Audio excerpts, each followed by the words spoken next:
এখন হইব।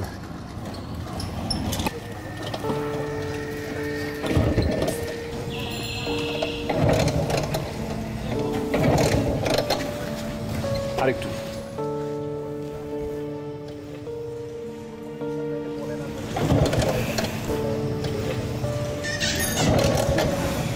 বুঝছি বুঝছি, থাক থাক হইছে। তোমার এই ভটভটে আর ঠিক হবে না। হবে বাবা, একটু একটু দাঁড়াও না। নরম ভাই, গাড়ি কি নষ্ট হয়ে গেছে নাকি? দেন গাড়িটা ঠিক করে দিই। না না ভাইয়া, আমি ঠিক করতে পারবো। সমস্যা নেই, আপনি যে ঠিক। আরে ভাইয়া, ভাবি নাকি? হ্যাঁ ভাবি। মাশাল্লাহ, ভাবি তো অনেক সুন্দর। ভাইয়া ভাবি, ও আমার পরিচয়টা দিই। উনি তো মহল্লার বড় ভাই, আমগো বড় ভাই। আমি হইলাম হান্নান, মানে এই এলাকায় স্থানীয়।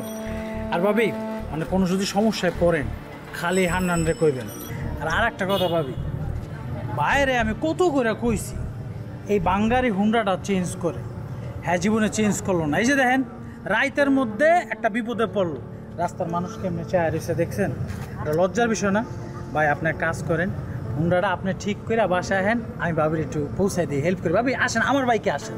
তাহলে আমরা যাবো কেমন? আমার মাথা করে যাবি, রিক্সায় যা।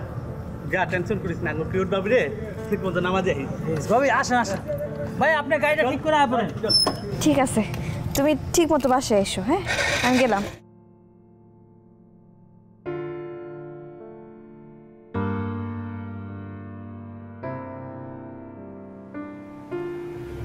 কি ব্যাপার, কি হয়েছে? তুমি ওইখানে মন খারাপ করে বয়ে আসছো কেন? তুমি কিভাবে এই কাজটা করতে পারলা? তুমি রাস্তার মধ্যে আমার একলা ফালায় হান্নানের বাইকে চলে আসলা। ওমা, আমি কি করছি? ওটা কি আমার মোটরসাইকেল নাকি? ওটা তো হান্নান ভাইয়ের মোটরসাইকেল। আর হে আপনারা না আনতে চাইলে আমি কি করবো? হেই তো কইলো যে হে আপনারা আনবেন না। আমি কি কই আর তুমি কি বুঝলা? আমি অপমানিত হইছি না? তুমি রাস্তার মধ্যে আমারে ফালায় হান্নানের বাইকে করে চলে আসলা। আমার প্রেস্টিজ থাকে, আমার বউ আরেকজনের বাইকে করে চলে আসছে। পেস্টিস? আপনার যদি পেস্টিস থাকতো তো ওই ভাঙ্গা বটরে এই বোরে লই আইতেন না। এত রাইতের বেলা যদি কোনো খারাপ লোকের পাল্লায় পড়তাম কি করতো? ফুলগুলো কত ভালো, কিছু কয় নাই, একেবারে সম্মানের সহিত বাসায় পৌঁছে দিয়ে গেছে। ও তুমি এগুলা কি বলতেছো? ওরা মোটেও ভালো লোক না, ওরা খুব খারাপ লোক। মাস্তান, নেশা পানি করে, আরো কত কি খারাপ কাজ করে তুমি জানো? এই যে এই লোকাই কয় যে উপকারীরে বাগে খায়। পোলাগুলো কত ভালো, কি সুন্দর স্মার্ট, চুলগুলা কি সুন্দর করে কাটা, চেইন পরা, দেখতেই মনে হয় যে কতই যেন হ্যান্ডসাম। আর আপনি পোলাগুলোর নামে কি কইতেছেন? আপনি এমন কেন কোন তো? একটু হান্নান বাইগো মতো হইলেও তো পার। বউ তুমি এগুলো আমার কি বলতেছো? তুমি আমার বিয়া করো নতুন বউ, এখনো তোমার নখে নেল পালিশ শুকায় না, আর তুমি কিনা আমার সামনে আরেক বলার গুণগান গাইতেছো।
এসব কোনো কাজ বানাইছো? এটা কোনো কাজ হয়েছে? এটা কোনো রিপোর্ট হয়েছে? আমি তোমাদের দুজনকে ডিমোশন দিব। যাও, ফালতু কোথাকার, বেরো। যাও, আবার বসে আসো। যাও। ভাই, কি শিখছে কাজ?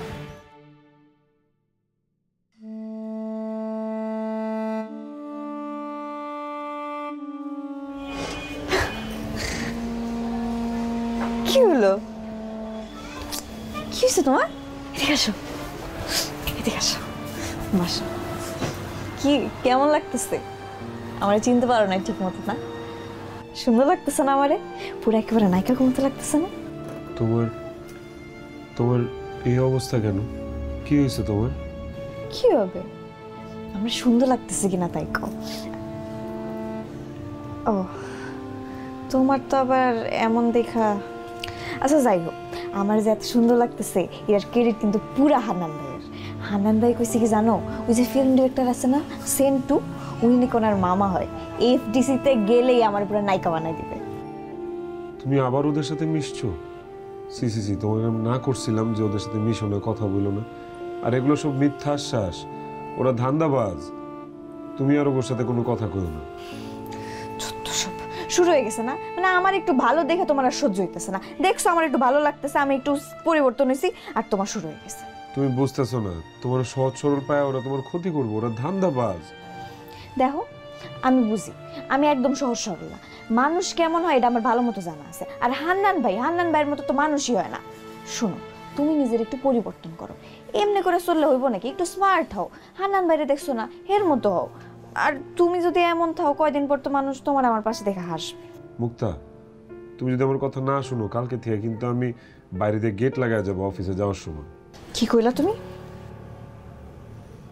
সত্যি কথা বললাম।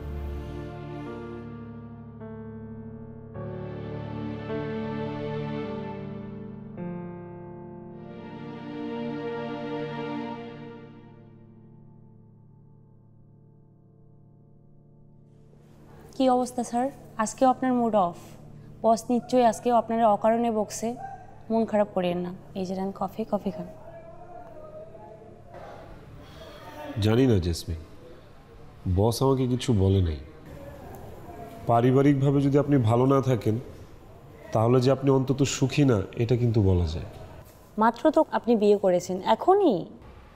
জানো জেসমিন, আমার চেহারা, পোশাক আশাক, জীবনযাত্রার ধরন, এগুলো নিয়ে না সবাই হাসাহাসি করে।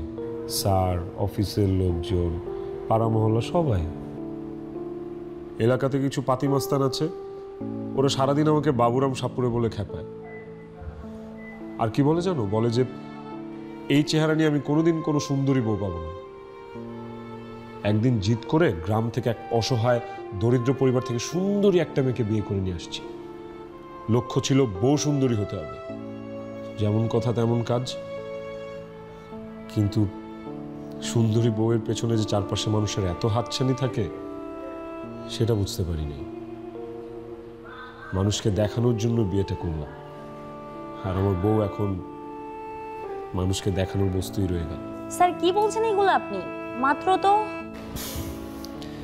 বউ আমার সুন্দরী দেখে মহল্লার ছেলেপিলেগুলো একদম আট বেধর পেছনে লেগে গেল। আর যখন আমার বউ রিয়েলাইজ করলো যে আমার ভবিষ্যৎ শূন্য, ও ওদের সাথে তাল মিলাতে লাগলো।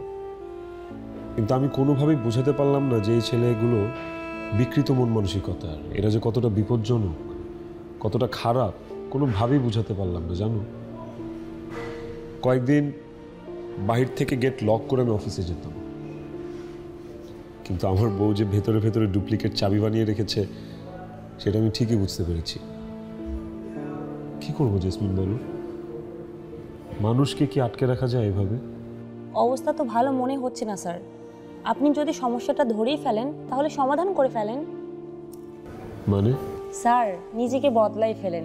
পা থেকে মাথার চুল পর্যন্ত নিজেকে বদলাই ফেলেন, তাহলে দেখবেন সব বদলে গেছে।